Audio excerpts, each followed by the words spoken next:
9절에서 26절 말씀을 교독합니다. 제가 먼저 9절을 읽겠습니다.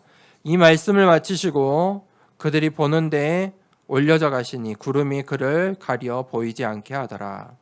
올라가실 때 제자들이 자세히 하늘을 쳐다보고 있는데 히롯 입은 두 사람이 그들 곁에 서서 이르되 갈릴리 사람들아 어찌하여 서서 하늘을 쳐다보느냐. 너희 가운데서 하늘로 올려지신 이 예수는 하늘로 가심을 본 그대로 오시리라 하였느니라. 제자들이 감람원이라 하는 산으로부터 예루살렘에 돌아오니 이 산은 예루살렘에서 가까워 안식일에 한 달만이 지리라. 들어가 그들이 유하는 다락방으로 올라가니 베드로, 요한, 야고보, 안드레와 빌립, 도마와 바돌로메, 마테와 및 알페오의 아들 야고보, 셀로신 시몬, 야고보의 아들 유다가 다 거기 있어. 여자들과 예수의 어머니 마리아와 예수의 아우들과 더불어 마음을 같이하여 걸어주시기를 일쓰하라. 모인 무리의 수가 약 120명이나 되더라. 그때 베드로가 그 형제들 가운데 일어서서 이르되 형제들아, 성령이 다윗의 입을 통하여 예수 잡는 자들의 제자리가 된 유다를 가리켜 이 말씀하신 성령이 의하였으니 맞다 하더라. 이 사람은 본래 우리 수 가운데 참여하여 이 직무의 한 부분을 맡았던 자라. 이 사람이 불의의 삭스로 밭을 사고 후에 몸이 곤두박질 하여 배가 터져 창자가 다 흘러나오니라. 이 일이 예루살렘에 사는 모든 사람에게 알리어져 그들의 말로는 그 밭을 아겔다마라 하니 이는 피밭이라는 뜻이라. 시편에 기록하였으되 그의 그 절을 함께하게 하시며 거기 거하는 자가 없게 하소서 하였고 또 이르시되 그의 직분을 타인이 취하게 하소서 하였도다. 이러함으로 요한의 세례로부터 우리 가운데서 올려져 가신 날까지 주 예수께서 우리 가운데 출입하실 때에 항상 우리와 함께 다니는 사람이 하나를 세워 우리와 더불어 예수께서 부활하심을 증언할 사람이 되게 하리라 하거늘. 그들이 두 사람을 내세우니 하나는 바사바라 하고 별명은 유스도라 하는 요셉이요 하나는 마띠아라. 그들이 기도하여 이르되 못사람의 마음을 아시는 주여 이 두 사람 중 누가 주님께 하신가. 봉사와 및 사도의 직무를 대신할 자인지를 보이시옵소서. 유다는 이 직무를 버리고 제 곳으로 갔나이다 하고 제비 뽑아 마띠아를 얻으니 그가 11 사도의 수에 들어가니라. 아멘. 오늘 다락방으로 올라가니라는 제목으로 함께 사도행전 1장 9절에서 26절 말씀을 나누겠습니다. 우리가 서론에 이 세 가지 기도의 비밀을 반드시 가지고 있어야 합니다. 신앙생활은 그저 교회에 출석하는 것이 아닙니다.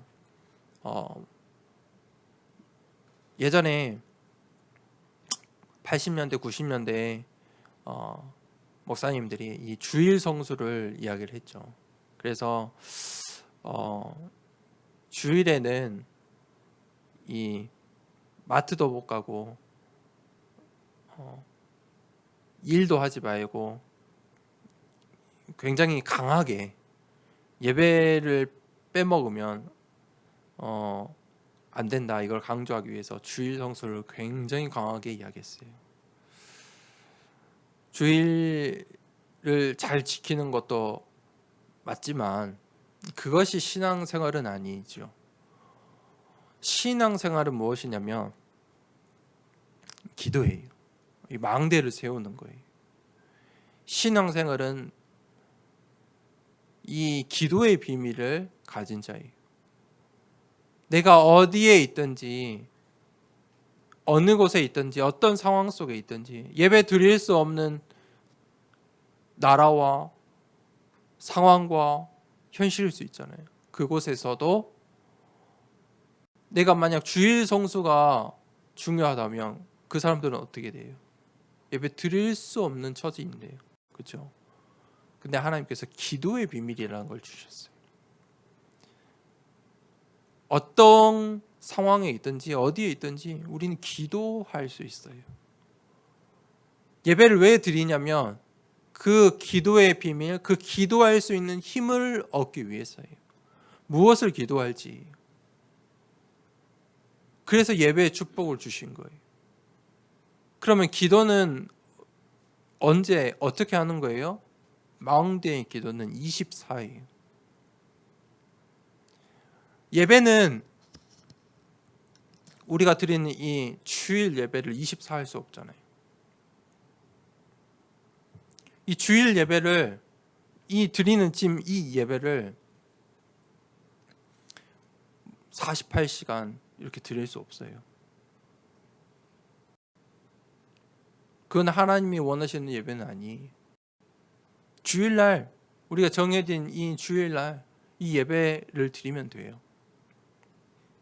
혹시 내가 이 시간을 드리지 못했다면 다시 하나님께 기도하며 예배 드리시면 돼요. 그런데 기도라는 것은 24예요. 기도는 24 하는 거예요. 24 속에 기도하는 거예요. 왜 그러냐면 25라는 게 있기 때문이에요.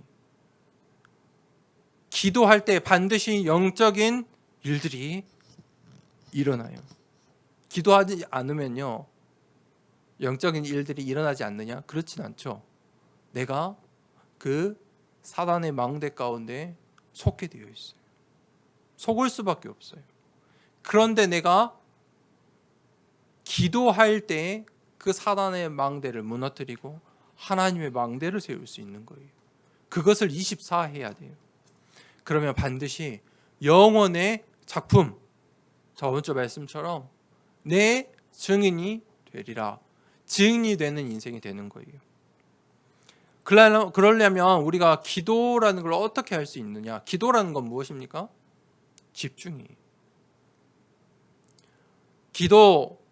예배 시간에 기도할 때는 쉽죠. 예배 은혜가 있기 때문에 예배 속에 함께 하시는 그 하나님의 은혜가 있어요. 그래서 예배 시간에는 기도하고 찬양하는 것이 쉬워요. 나의 마음을 정돈하는 것 쉬워요. 하나님께 집중하는 것 쉬워요. 혼자 있을 때는 쉽지 않죠. 기도라는 건 집중이에요. 24 기도는 그냥 내가 하나님 자녀하고 24를 사는 게 아니고 하나님의 자녀로서 모든 것을 기도로 바꾸면서 살아가는 거예요. 집중하고 있는 거예요. 놓치지 않는 거예요. 그러려면 힘이 있어야 돼요. 그런데 그 힘이 없으면 어떻게 되냐면, 힘을 가지지 못하면 그 순간 바로 나의 생각이 나를 지배하게 돼요. 내 생각이 많게 돼요. 세상의 말들이 가득 나에게 차게 돼요.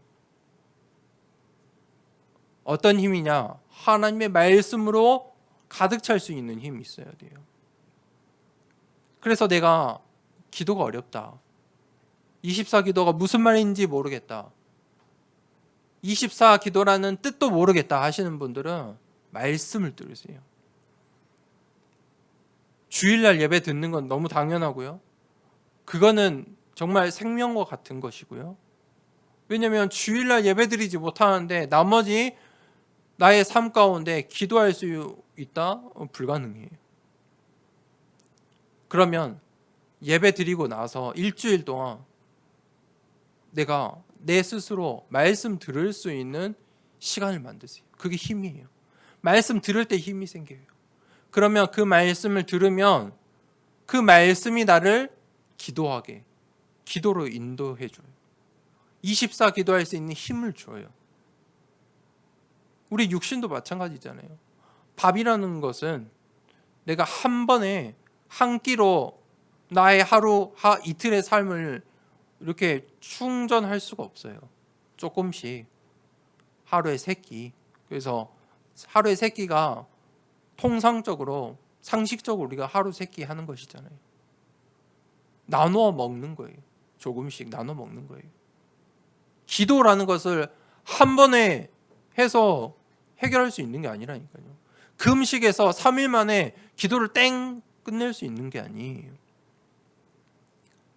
나의 삶 가운데 나의 삶을 쪼개서 24 하는 거예요.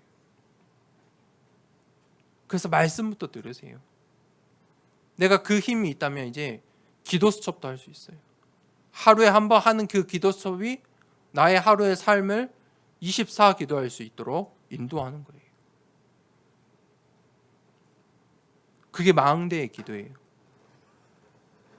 이 망대의 기도가 되었다면, 세워진다면 이제 순례자의 기도, 이 기도가 시작돼야 돼요. 순례자의 기도는 뭐냐면 이제 현장에서예요. 나에게 가장 중요한 게 우리의 뇌예요. 그렇죠? 우리의 뇌가 망가지면 기도할 수가 없어요. 아무리 훌륭한 목회자, 중직자라 할지라도 육신적으로 뇌가 망가져 버리면 예배 드릴 수도 없고 기도할 수도 없어요. 너무 당연한 일이죠.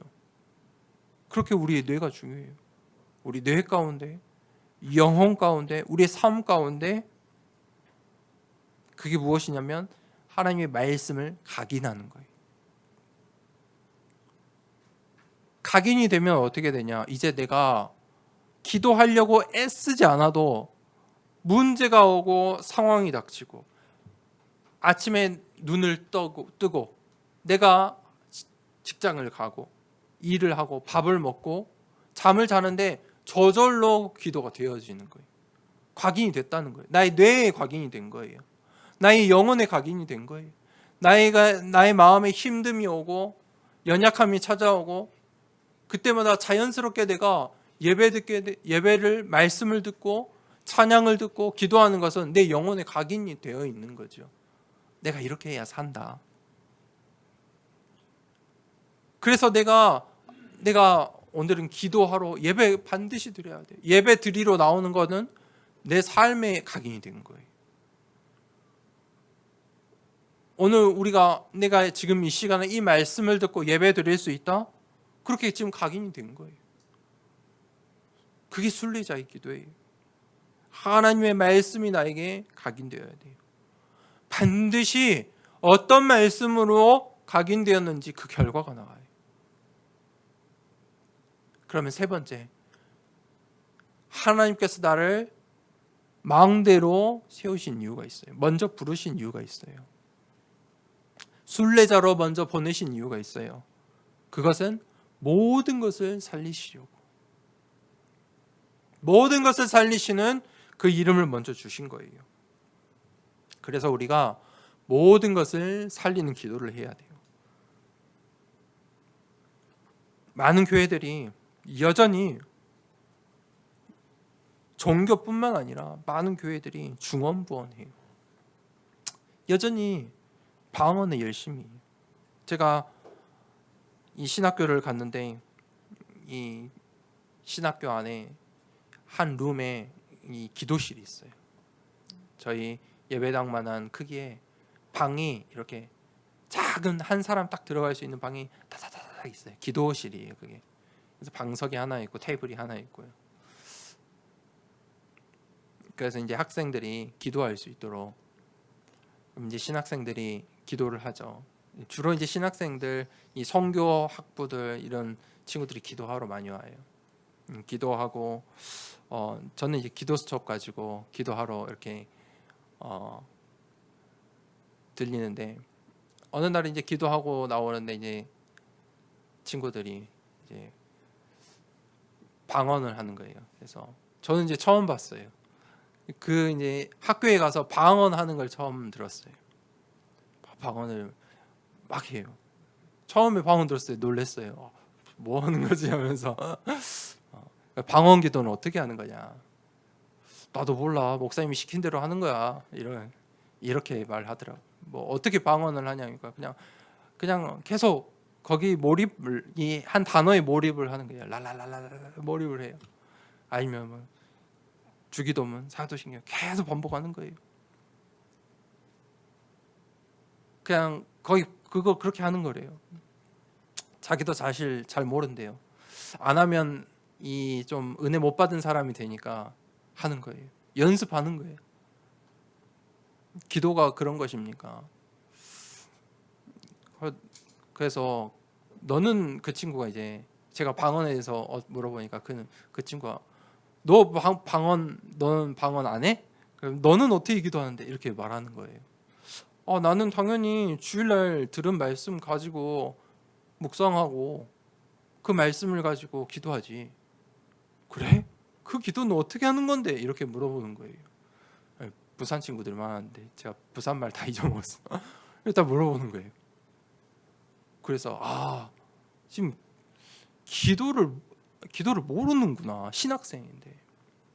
아니, 말씀을 붙잡고, 내가 들은 말씀을 붙잡고 그 말씀을 생각하고 기도하는 것을 몰라요. 우리 현장이 그래요.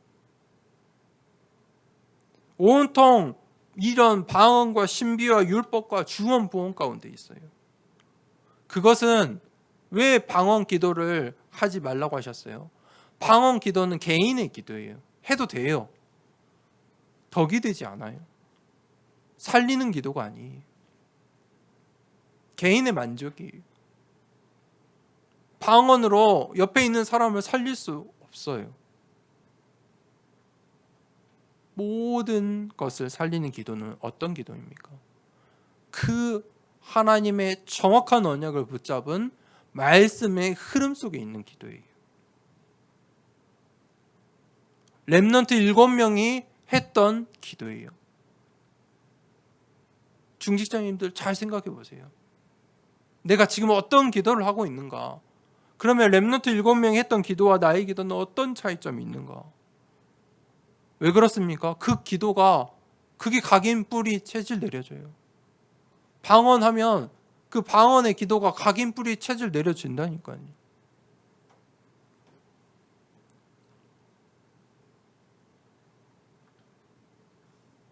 그래서 방언 기도하려면 어떻게 하라고 했습니까? 방언을 해석할 수 있는 은사를 가진 사람이 있을 때 같이 하라고 했어요. 아니면 골방에 가서 하라고 했어요. 해석도 안 되는데요. 본인도 무슨 말 하는지 모르는데요. 근데 실제로 그런 기도를 하는 성도들이 많다는 거예요. 뭘 기도할지를 몰라요. 우리의 기도는 어떤 기도라고요? 결론이 어떻게 돼요? 모든 것을 살려야 돼요. 나의 입술의 고백에 나의 기도가 어떻게 해요? 모든 것을 살리는 기도가 나와야 돼요. 그래서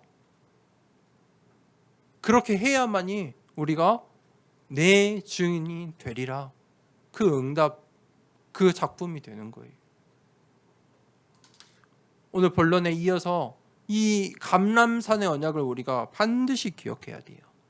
저번 주 말씀에 이 사도행전 1장 1절 3절 이 138 말씀이 예수님의 마지막 강단이에요. 아주 중요하죠.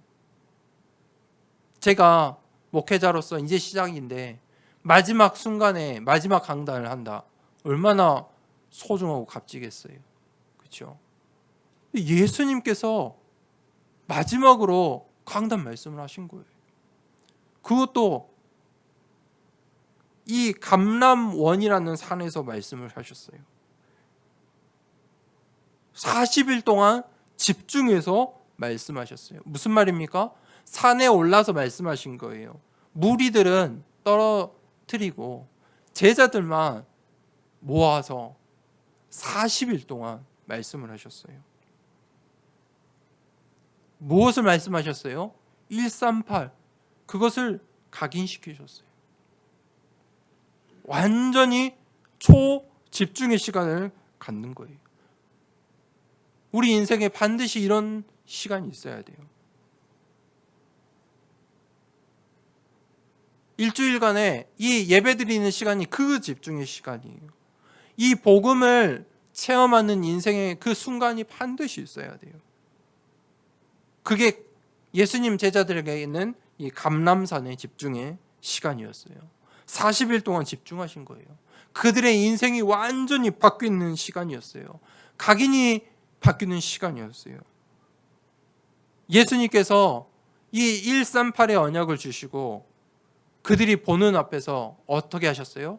오늘 본문 말씀에 하늘로 승천하셨어요. 이 제자들의 심정이 어땠을까요? 예수님께서 하신 그 말씀이 어떻게 됐을까요? 완전히 뿌리 내리고 체질된 거예요. 11절에 예수님께서 재림주로 하늘로 가심을 본 그대로 오리라 말씀하신 거예요. 우리가 이제는 그 예수님의 승천을 본 제자들이 예수님의 재림을 믿음으로 기다리는 거예요. 그러면서 종말의 시대가 본격적으로 시작돼요. 예수님이 승천하신 그대로 다시 하늘에서 내려오신다. 그 날까지 이제 종말의 시대가 시작되었어요. 그 시대를 어떻게 살라고요? 138 언약을 붙잡고 살라고 말씀하신 거예요. 하나님의 나라의 배경을 가지고 우리가 본격적인 영적인 싸움을 해야 되는 거예요. 우리가 그 시대 가운데 있어요. 우리가 어떻게 이 세상을 살아갈 수 있어요? 이 138의 언약으로만 살아갈 수 있어요. 그게 예수님께서 마지막 하신 강단 말씀이에요. 그러면서 이 감람산에 미션을 주셨죠. 이 감람산의 언약은 무엇입니까? 결론은 뭐냐면 오직이라는 거예요. 오직 예수 그리스도밖에 없어요. 오직 하나님의 나라 말고는 다른 방법이 없어요. 오직 성령 말고는 우리가 증인될 수가 없겠죠. 그 예수 그리스도가 우리를 구원하셨고 다시 재림주로 심판주로 오실 거예요. 그래서 우리가 이 40일의 복음의 각인 이 감람산의 시간표가 필요한 거예요. 감람산은 무엇입니까? 우리가 살고 있는 도시와 다르잖아요. 이 현장에서 하신 말씀이 아니에요. 회당에서 하신 말씀이 아니에요. 이 시장 터에서 하신 말씀이 아니에요. 감람원이라 하는 산에 올라 보셨죠? 산에 올라가면 우리가 있던 이 도시를 떠나는 마음, 기분이 들죠. 그리고 진짜 작아 보이잖아요. 무등산이라도 올라가 보면 광주가 진짜 작아 보여요. 그 산에 가면 실제 도시의 소리가 들려요? 안 들려요. 조용해요. 그곳에서 예수님께서 40일 동안 집중으로 말씀하신 거예요. 우리 인생에 그 집중의 시간표가 있어야 돼요. 그래야만 각인이 바뀌어요. 오늘 이 감람산 언약은 모든 대중에게 무리들에게 주신 말씀이 아니에요. 감람산에 함께 오른 제자들에게만 주신 말씀이에요. 그럼 이 40일 동안 뭐 하신 거예요? 예수님께서 이 제자들을 치유하신 거예요. 40일 동안 복음을 말씀하시고 이들을 치유하셨어요. 완전히 잘못 각인된 것들을 바꾸는 집중의 시간을 가지신 거예요. 우리의 각인과 뿌리와 체질을 바꾸는 그 집중 40일이 있어야 돼요. 그것이 예수님의 마지막 강단이에요. 우리가 어떻게 망대를 세울 수 있냐? 그 138로 세울 수 있어요. 그게 망대의 시작이에요. 자, 이 제자들이 이 언약을 붙잡았어요. 그게 두 번째 대지예요. 그리고 그들이 마가다락방으로 모였어요. 12절에 이제 이 감람산에서 어디로 내려옵니까? 예루살렘으로 내려왔어요. 40일 집중 이후에 이제 예루살렘에 어디에서 모였습니까? 마가의 다락방으로 모이게 된 거예요. 이 제자들이 이제 이 138로 오직으로 답을 내렸어요. 그들의 각인이 바뀌고 치유가 되었어요. 그러니까 이제 예수님께서 승천하셨는데도 예수님께서 없는데도 예전에는 어땠어요? 예수님이 없으면 불평불만했잖아요. 그런데 이제는 그들이 모여서 교회를 시작하게 돼요. 각인 뿌리 체질이 완전히 바뀐 거예요. 14절에는 뭐라고 합니까? 마음을 같이하여 오로지 기도에 힘쓰더라. 그들이 이제는 마음을 같이하게 되었어요. 일심이라고 하는 거예요. 일심. 오직의 언약으로 일심한 거예요. 예전에는 어땠어요? 제자들이 내가 오른팔이다. 네가 오른팔이다. 내가 예수님의 오른팔 할 거야. 내가 할 거야. 서로 마음이 달랐어요. 그런데 이 감람산의 언약을 붙잡고 그들이 일심이 된 거예요. 오직을 붙잡으니까 그걸로만 하나 될 수 있어요. 우리가 오직 때문에 교회가 되는 거예요. 그것을 붙잡았기 때문에 교회를 세울 수 있는 거예요. 그거 아니면요, 교회가 싸우는 것은 당연한 것이 사실. 무엇으로 사람이 마음이 통하고 하나가 됩니까? 복음 아니고 이 138의 언약 아니고는 하나 되기 어려워요. 될 수가 없어요. 그들이 기도에 힘쓰더라. 오직을 붙잡으니까 어떻게 나와요? 기도가 24가 되는 거예요. 오로지 기도에 힘쓰더라. 보세요. 뭐가 나왔어요? 24 기도가 나오는 거예요. 모든 각인 뿌리 체질이 이제 바뀌는 거예요. 그들이 예수 그리스도의 언약을 붙잡고 이제 생명을 걸기 시작했어요. 그게 교회 살리는 시작이에요. 그때 이 마가 다락방에서 오순절의 역사가 시작됐어요. 성령의 사역이 시작됐어요. 무슨 말입니까? 감람산의 언약, 마가 다락방의 언약, 그리고 교회가 세워져요. 그게 하나님의 방법이에요. 그들이 한 것은, 이 제자들이 한 것은 무엇이냐면 오로지 기도에 힘쓰더라. 이제 감람산의 언약을 붙잡고 예루살렘으로, 나의 현장으로 돌아와서 뭘 합니까? 영적인 흐름을 바꾸기 시작해요. 예루살렘의 교회의 시작이 되는 거예요. 이 예루살렘의 영적인 흐름을 바꾸기 시작해요. 그게 초대교회의 시작이에요. 그들이 무엇로 시작했어요?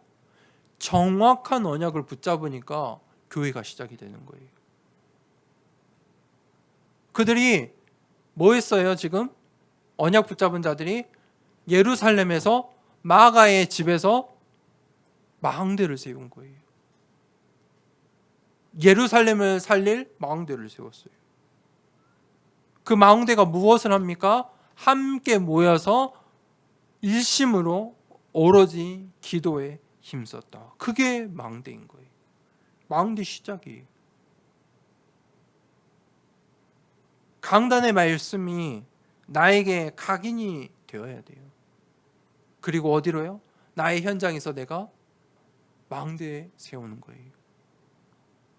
그때 하나님의 일들이 일어나요. 이 오직을 붙잡을 때, 오직 138을 붙잡을 때 모든 것을 살릴 수 있어요. 복음만이 모든 것을 살릴 수 있어요. 그들이 왜 마가다락방에 모였습니까? 이제 그 감람산의 언약을 붙잡고 예루살렘이라는 이 현장을 살리기 위해 망대가 되려고 모인 거예요. 그때 성령께서 이제 일하기 시작해요. 어떻게 해요? 교회를 세우세요. 세 번째 대지에 15절에 모인 무리의 수가 120명이나 되더라. 그때 그 교회가 시작됐는데 이제 120명이 모이기 시작했어요. 그때 이 베드로가 그 형제들 가운데서 일어서지요. 베드로는 어떤 축복을 받았죠? 베드로의 고백 아시죠? 마태복음 16장 16절에 어떻게 고백했습니까? 주는 그리스도시요 살아계신 하나님의 아들이시다. 그 고백을 하고 어떤 축복을 받았습니까? 내 반석 위에 교회를 세울 것이다. 그 교회의 축복을 베드로가 지금 받는 거예요. 베드로가 이 초대교회의 지도자의 축복을 받은 거예요. 설교자로 오늘 서는 거예요. 무슨 말입니까? 베드로의 각인이 완전히 바뀐 것이에요. 베드로가 어떤 사람인지 알잖아요. 그런 믿음의 고백을 하고서도 예수님이 십자가에 못 박히시니까 어떻게 했어요? 나 예수님 모른다. 나 예수님의 제자 아니야. 도망갔던 사람이에요. 그런데 감람산에서 베드로가 완전히 각인뿌리 체질이 바뀐 거예요. 완전히 바뀐 거예요. 이제 완전히 목숨을 건, 생명 건 제자로 바뀐 거예요. 그러니까 베드로를 통해 이 전도 운동이 시작되는 거예요. 1장 16절에 미리 말씀하신 성경이 응했다. 이제 이 하나님의 성취들이, 말씀들이 보이고 이 말씀이 성취되는 이 현장들이 보이기 시작하는 거예요. 그러면서 이 사도의 자리가 지금 비었잖아요. 이 유다가 예수님을 팔아먹고 이 유다가 죽음으로써 유다의 자리, 이 사도가 비어 있어요. 그런데 이 지금 마가다락방의 첫 설교, 이 장면이 중요해요. 왜 이 베드로가 이 이야기를 했을까? 왜 사도를 뽑는 것으로 이 1장이 마무리가 될까? 무슨 말입니까? 베드로가 망대에 세우는 거예요. 베드로가 이 사도라는 직분에 이 망대의 시스템을 본 거예요. 이제 하나님의 말씀이 성령의 사역이 시작될 건데 이 복음 운동의 시스템을 본 거예요. 이 사도의 11명의 사도가 시스템이구나. 중요한 것이구나. 그러면서 그 자리를 메꾸는 사도를 뽑는데 22절에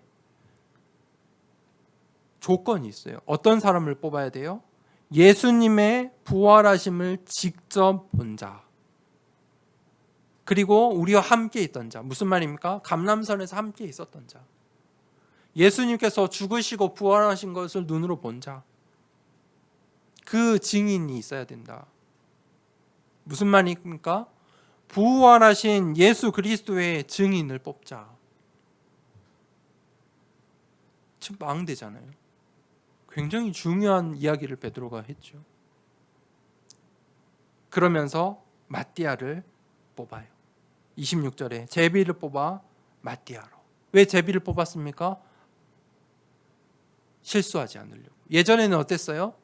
예수님의 오른팔, 내가 오른팔이야, 내가 왼팔이야, 내가 이 직무를 맡을 거야. 서로 싸우던 사람인데 이제는 하나님이 맡기는 거예요.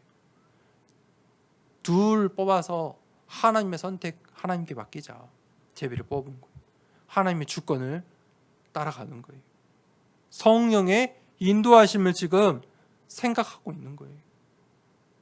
우리 인생의 중요한 순간에 성령의 인도를 받으려고 하는 거예요. 지금 베드로의 이 지금 변화된 모습을 보세요.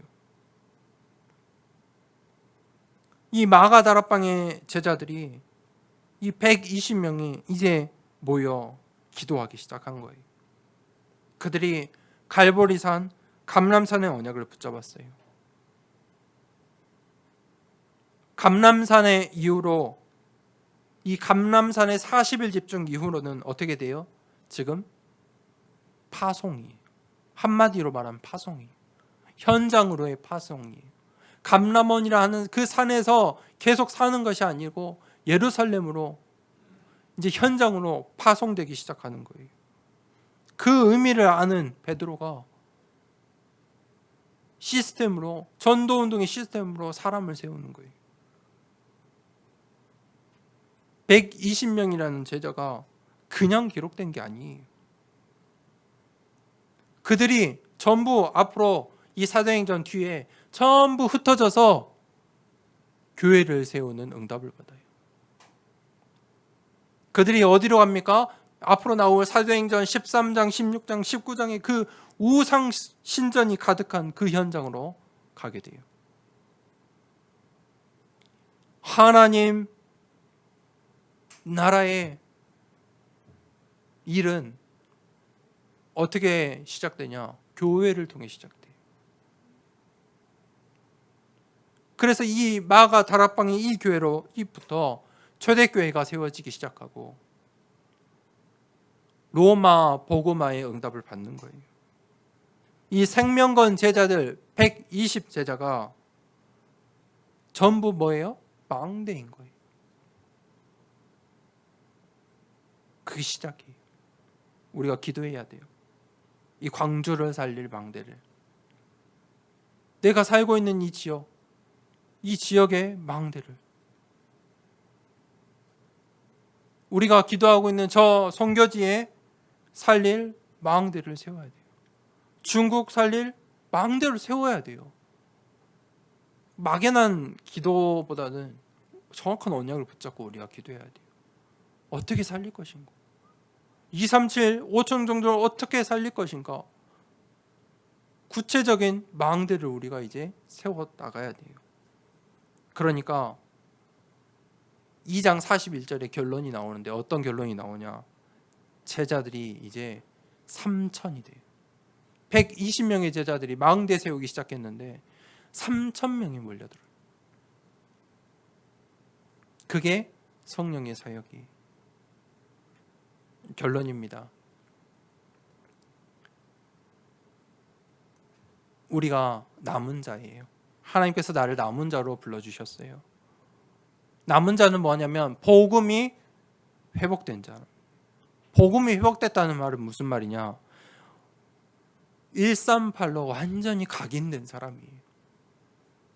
아니 오늘은 열심히 신앙생활 했다가 내일은 교회를 쳐다보지도 않고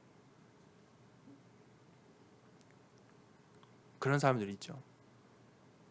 교회에서는 박수 치는데 교회를 나가면 교회를 손가락질하는 사람들이 있어요. 뭐냐면 그냥 교회가 사회생활하고 똑같은 거예요. 절대 그렇게 해서는 살 수도 없고 내가 살 수도 없고 우리의 가정을 살릴 수도 없고 내 자녀들을 살릴 수가 없죠. 정말 살고 싶다면 복음으로 138로 완전히 각인되어야 돼요. 누구나 다 예수 그리스도의 이름으로 살 수 있어요. 그 복음을 회복한 자, 남은 자. 남은 자가 곧 이제 남는 자가 돼요. 남는 자는 뭐냐? 능력을 회복한 사람들이에요. 그 사람들이 남게 돼요. 힘이 있어야 돼요. 능력은 힘이잖아요. 권세가 있어야 돼요. 그런데 나에게 그 힘이 있어요? 여러분에게 그 힘이 있습니까? 없어요. 권력으로, 부귀 영화로, 좋은 생각으로, 좋은 마인드셋으로 안 돼요. 성경은 그것을 말하고 있잖아요. 창세기 3장, 6장, 11장을 통해서 말하고 있어요. 그걸로 안 돼. 무너질 것이야. 그래서 우리는 헤븐리 파워, 하나님이 주신 힘을 얻어야 돼요. 남는 자는 누가 남게 되냐? 힘을 가진 사람이 남게 돼요. 그래서 24 기도를 말하는 거예요. 교회를 어떻게 살릴 수 있느냐? 힘을 가진 사람들이 있어야 교회가 살게 되는 거예요. 빛의 경제 축복을 받아야 교회를 살릴 수 있는 거예요. 120명의 제자들이 있어야 초대교회를 살릴 수 있는 거예요. 로마서 16장에 중직자들이 있어야 로마 복음화 할 수 있다니까요. 우리 더사랑교회가 어떻게 지금 응답받고 있냐? 지금 우리 중직자들이 있기 때문에, 응답받고 있기 때문에 지금 이만큼 응답받고 있는 거예요. 남는 자, 남을 자. 앞으로 그러면 우리가 어떻게 응답을 받을 건가? 앞으로 내가 어떻게 남게 될 건가? 우리 더사랑교회가 앞으로 남을 자의 응답을 어떻게 받을 것인가? 문화를 정복해야 돼요. 그래서 나온 미션이 금토일 시대예요. 문화를 정복하라. 무슨 말입니까? 무언가를 이제 시작하라 이런 말보다는 중요한 의미는 이 지역에 우리의 시대에 이 사단의 견고한 진을 무너뜨리려는 거예요. 그게 문화라는 거예요. 그 문화를 정복해야 한다는 거예요. 이 지역에 우리의 지역에 우리가 이 지역 가운데 있기 때문에 이 광주 지역에 이 사단의 망대를 무너뜨려야 돼요. 어떻게 무너뜨릴 수 있습니까? 하나님께서 우리에게 주신 최고의 무기, 영적인 싸움의 무기가 무엇입니까? 검. 어떤 검을 주셨죠? 말씀의 검. 말씀을 붙잡고 사용하세요. 어디에요? 내 현장에, 우리의 지역 가운데. 그래서 결론은 무엇이냐면 오늘 제목을 제가 고민하는데 그래, 우리에게 이런 시간표가 필요해. 다락방으로 올라가니. 지금 이 다락방은 어디입니까? 감람산의 언약을 붙잡고 예루살렘에 내려와서 다락방으로 다시 올라간 거예요. 그 시간표가 우리에게 필요한 거예요. 그 마가 다락방으로 사람들이 올라가고 있는 거예요. 우리 더사랑교회가 이 사도행전 또 여정을 가면서 정말 로마 복음화의 응답을 받았던 이 초대교회 축복처럼 정말 우리에게 맡기신 237 5천 종족을 살리는 교회로 쓰임받고 세워져 가길 우리가 함께 기도하기를 원합니다. 이 시간에 함께 말씀을 붙잡고 기도하겠습니다. 하나님, 정말 망대 세울 수 있는 24 기도의 비밀을 허락하여 주시옵소서. 하나님, 순례자의 기도, 모든 것을 살리는 기도를 시작하게 하여 주시옵소서. 138의 감람산의 언약을 붙잡고 나의 현장 가운데 마가 다락방의 응답을 받게 하여 주시옵소서. 하나님, 우리의 교회가 120명의 제자들이 모였던 것처럼, 그들이 모여 오로지 기도에 힘썼던 것처럼 정말 하나님 이 시대를, 이 지역을 237 5천 종족을 우리에게 맡기신 선교 현장을 살릴 수 있는 교회로 하나님 사용하여 주시옵소서. 말씀을 붙잡고 이 시간에 함께 기도하도록 하겠습니다. 하나님 아버지, 감사합니다.